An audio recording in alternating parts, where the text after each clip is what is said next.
Atomic, किसी भी चीज़ की अत्यंत छोटी मात्रा, किसी बड़े तंत्र की सबसे छोटी इकाई जिसे और अधिक घटाया नहीं जा सकता, असीमित ऊर्जा शक्ति का स्रोत। हैबिट, एक रूटीन या अभ्यास जो नियमित रूप से किया जाता है, किसी विशेष स्थिति में अपने आप होने वाली प्रतिक्रिया। मूल सिद्धांत, क्यों छोटे बदलाव बड़ा असर दिखाते हैं। छोटी छोटी आदतों की चमत्कारिक ताकत। ब्रिटिश साइकिलिंग की किस्मत 2003 में एक दिन बदल गई। ग्रेट ब्रिटेन में प्रोफेशनल साइकिलिंग को संचालित करने वाली इस संस्था ने हाल ही में नया परफॉर्मेंस डायरेक्टर डेव ब्रेल्सफोर्ड को रख लिया था। यह वह समय था जब ग्रेट ब्रिटेन में प्रोफेशनल साइकिलिस्ट करीब 100 वर्षों से साधारण दर्जे को झेल रहे थे। ब्रिटिश साइकिलिस्ट्स ने 1908 से लेकर अब तक सिर्फ एक बार ओलंपिक में स्वर्ण पदक जीता था, जबकि साइकिलिंग की सबसे बड़ी स्पर्धा टूर डी फ्रांस में बहुत ही खराब प्रदर्शन किए थे। 110 वर्ष में किसी भी ब्रिटिश साइकिलिस्ट ने टूर डी फ्रांस में जीत हासिल नहीं की थी। वास्तव में ब्रिटिश साइकिलिस्ट्स का प्रदर्शन इतना निराशाजनक रहा था कि यूरोप के शीर्ष साइकिल निर्माताओं में से एक ने तो टीम को साइकिल बेचने तक से मना कर दिया था, क्योंकि उन्हें डर था कि यदि अन्य प्रोफेशनल्स देखेंगे कि ब्रिटिश साइकिल खिलाड़ी उनके गियर को प्रयोग में ले रहे हैं तो उनकी बिक्री घट जाएगी। ब्रेसफोर्ड को ब्रिटिश साइकिलिंग को नए मार्ग पर लाने के लिए रखा गया था। एक रणनीति के प्रति उनकी बड़ी कड़ी प्रतिस्पर्धा उन्हें पूर्व के कोचों से अलग करती थी। वे इस रणनीति को छोटी छोटी जीत या फायदे का संग्रह कहते थे। यह प्रदर्शन इस बात पर आधारित है कि आप जो कुछ भी करें उस हर बात में मामूली सुधार की तलाश करें। ब्रेसफोर्ड कहते थे, पूरा सिद्धांत इस बात पर आधारित है कि यदि साइकिल चलाने के लिए जो भी प्रयास किए जा रहे हैं उसे टुकड़ों में बांटकर आप देखेंगे और फिर उनमें 1% सुधार भी करेंगे तो आप समग्र रूप से इसे अमल में लाएंगे तो बहुत ज़्यादा बदलाव कर चुके होंगे। ब्रेसफोर्ड और उनके कोचों ने मामूली बदलावों से शुरुआत की, जिसकी एक प्रोफेशनल साइकिलिंग टीम से आशा की जाती है। उन्होंने साइकिल की सीट को फिर से डिज़ाइन कराया ताकि यह अधिक सुविधाजनक हो सके एवं टायरों पर अल्कोहल रगड़ दिया ताकि वे अच्छी पकड़ से चल सकें। उन्होंने साइकिल चालकों से इलेक्ट्रिक हीटेड पैंट्स पहनने को कहा ताकि मांसपेशियों का तापमान आदर्श रहे। साथ ही बायोफीडबैक सेंसर के प्रयोग से यह जांचा जा सके कि प्रत्येक एथलीट एक खास वर्कआउट के दौरान किस स्थिति में रहता है। टीम ने विंड टनल, एक विशेष सुरंग जिसमें लगातार हवा चलती है, इसमें कई वाहनों का भी परीक्षण होता है, में विभिन्न कपड़े पहनकर परीक्षण किया और आउटडोर में साइकिल चलाने के लिए प्रयुक्त सूट्स की बजाय इंडोर रेसिंग सूट्स का प्रयोग किया, जो हल्के और ज़्यादा एरोडायनेमिक साबित हुए। लेकिन वे इतने पर ही नहीं रुके। ब्रेसफोर्ड और उनकी टीम ने अनदेखे और अनपेक्षित क्षेत्रों में भी 1% का सुधार करने का प्रयास जारी रखा। उन्होंने कई तरह के मसाज लोशन का प्रयोग करके देखा कि कौन सा तेजी से मसल को ठीक करता है। इसके लिए उन्होंने एक सर्जन रखा जिसने साइकिल चालकों को हाथ धोने का सबसे बढ़िया तरीका सिखाया ताकि वे ठंड की चपेट में आने से बच जाएं। उन्होंने यह भी बताया कि हर साइकिल खिलाड़ी को रात में सोने के लिए किस तरह का तकिया और गद्दा लेना चाहिए।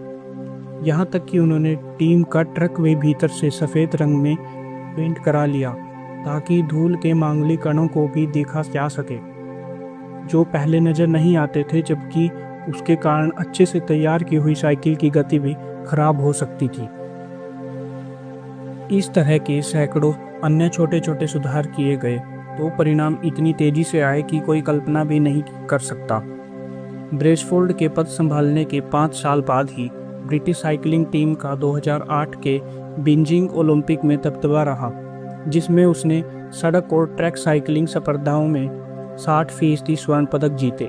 4 वर्ष बाद जब ओलंपिक का आयोजन लंदन में किया गया तो ब्रिटिश साइकिल खिलाड़ियों ने 9 ओलंपिक रिकॉर्ड्स और 7 विश्व रिकॉर्ड्स कायम किए।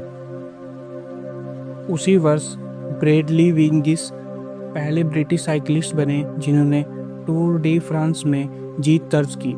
अगले वर्ष उनकी ही टीम के अन्य साथी क्रिस फ्रूम ने यह रेस जीती और 2015, 2016 और 2017 में भी वे ही जीते। 6 वर्ष में ब्रिटिश साइकिलिस्ट्स ने 5 मरतबा टूर डी फ्रांस में जीत दर्ज की।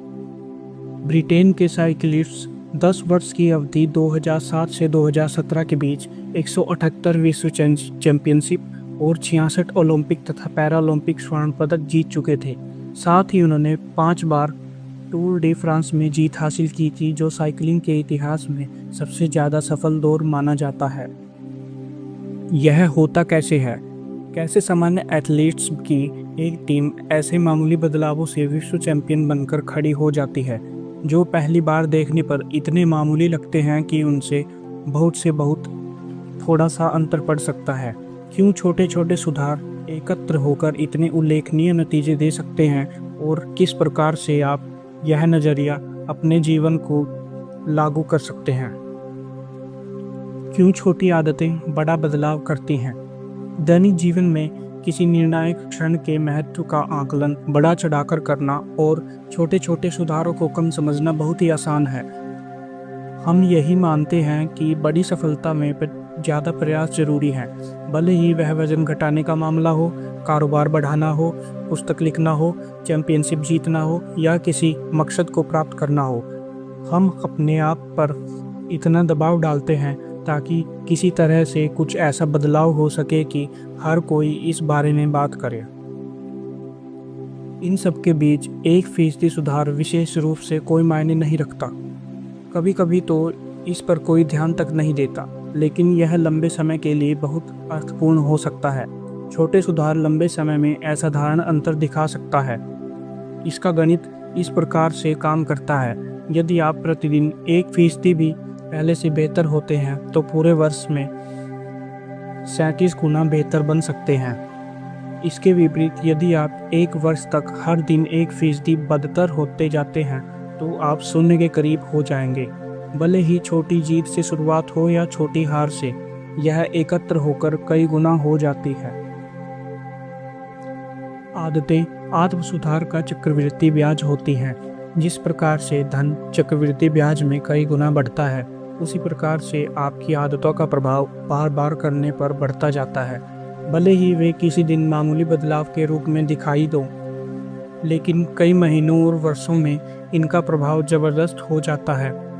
जब आप 2, 5 या कदाचित 10 वर्ष बाद पीछे की ओर देखते हैं तो आपको स्पष्ट दिखाई देता है कि अच्छी आदतों के मूल्य क्या है और बुरी आदतों के लिए क्या कीमत चुकानी होती है। हर दिन 1% बेहतर होना। 1 वर्ष में प्रतिदिन 1% खराब होना, यानी 0.99 की घात 365 बराबर 0.03, करीब करीब 0। 1 वर्ष में प्रतिदिन 1% बेहतर होना, यानी 1.01 की घात 365, यानी कि 37.78% बेहतर होना। चित्र 1। छोटी आदतों के प्रभाव लंबे समय में दिखते हैं। उदाहरण के लिए, यदि आप प्रतिदिन 1% बेहतर होते हैं तो 1 वर्ष बाद आप 37 गुना बेहतर हो सकेंगे। जीवन में प्रतिदिन इस अवधारणा को महसूस करना कठिन होता है। हम अक्सर छोटे बदलावों को इसलिए नकार देते हैं क्योंकि वे उस पल इतने उल्लेखनीय नहीं दिखाई देते। यदि आप आज थोड़ा सा भी पैसे बचाते हैं तो आप करोड़पति नहीं हो जाते हैं। यदि 3 दिन जिम जाएंगे तो भी आप बेडौल ही रहेंगे। यदि आप हर रात 1 घंटा मैंडारिन पढ़ते हैं तो आप भाषा नहीं सीख पाते हैं। हम कुछ बदलाव करते हैं लेकिन नतीजे तेजी से नहीं दिखते और फिर हम पुराने दर्रे पर ही लौट आते हैं। दुर्भाग्य से बदलाव की धीमी गति भी हमें बुरी आदतों की ओर प्रवृत्त करती है। यदि आज आपने सेहत को लाभ न पहुंचाने वाला भोजन खाया है तो इससे ज़्यादा फर्क नहीं होगा। यदि आप देर रात तक काम करते हैं और अपने परिवार की उपेक्षा करते हैं तो वे आपको माफ़ कर देंगे। यदि आप एक दिन अपना प्रोजेक्ट टालते हैं तो उसे पूरा करने के बाद में एक दिन अधिक लगेगा। एक फैसले को आसानी से खारिज किया जा सकता है, लेकिन जब आप खराब फैसलों से 1% गलती हर दिन करते हैं और छोटी गलतियां दोहराते चले जाते हैं, साथ ही छोटे छोटे बहानों को सही ठहराते हैं, तो हमारा यही चयन अंत में बढ़कर खराब नतीजा दे सकता है। यह कई गलतियों का संचय होता है। 1% गिरावट के कारण ही बाद में समस्या होती है। अपनी आदतों में बदलाव से जो प्रभाव होता है वह किसी विमान को अपने मार्ग से कुछ डिग्री बदलने के समान होता है। सोचिए कि आप लॉस एंजलिस से न्यूयॉर्क जा रहे हैं। यदि पायलट LAX लॉस एंजलिस अंतर्राष्ट्रीय विमानतल से चलते हुए ही 3.5 डिग्री दक्षिण की ओर मुड़ जाता है, तो न्यूयॉर्क की बजाय आप वाशिंगटन DC में उतरेंगे। उड़ान भरते समय इतने मामूली बदलाव की ओर शायद ध्यान न जाता हो। भले ही विमान का अगला भाग कुछ फीट ही मुड़ा हो, लेकिन यह अंततः अमेरिका में ही आपको सैकड़ों मील दूर उतारेगा। इसी प्रकार से दैनिक जीवन की आदतों में मामूली बदलाव आपके जीवन को किसी और दिशा में ले जाता है। 1% बेहतर या 1% बदतर उस पल भले ही उल्लेखनीय न लगे, लेकिन कालांतर में यह भारी बदलाव दिखा सकता है कि आप क्या हैं और क्या हो सकते थे। सफलता प्रतिदिन की आदतों का उत्पाद है, जीवन में केवल एक बार बदलाव का नहीं। इससे कोई फर्क नहीं पड़ता कि आप अभी कितने सफल या असफल हैं, लेकिन फर्क इससे पड़ता है कि आपकी आदतें आपको सफलता के मार्ग पर डाल रही हैं या नहीं। आपकी अपने वर्तमान नतीजों की बजाय अपने वर्तमान मार्ग पर अधिक ध्यान देना चाहिए। यदि आप करोड़पति हैं और आप हर महीने जो कमा रहे हैं उससे अधिक खर्च कर रहे हैं, तो आपका रास्ता ठीक नहीं है। यदि आपको खर्च करने की आदतें बदलती नहीं हैं, तो अंत अच्छा नहीं रहेगा। इसके विपरीत आप हर महीने कुछ न कुछ बचा रहे हैं, तो आप वित्तीय रूप से स्वतंत्र या स्वायत्त होने के मार्ग पर आगे बढ़ रहे हैं, भले ही आप जितना चाहते हैं उससे धीमी धीमी गति से चल रहे हों। आपके परिणाम आपकी आदतों का ही संकलन होते हैं। आपकी वित्तीय आदतों का परिणाम आपकी नेटवर्थ है। खाने की आदतें ही आपके वजन का निर्धारण करती हैं। आपके सिखाने की आदतें का परिणाम ही आपका ज्ञान है।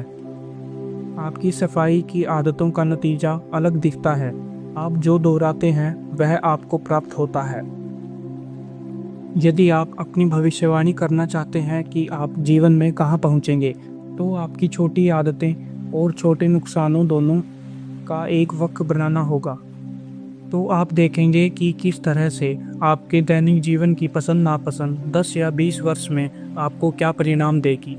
क्या आप हर माह की कमाई में कम खर्च कर रहे हैं? क्या आप हर हफ्ते जिम जा रहे हैं? क्या आप पुस्तकें पढ़कर हर दिन कुछ नया सीख रहे हैं? इस तरह के छोटे छोटे संघर्ष आपका भविष्य अपने आप बता देंगे।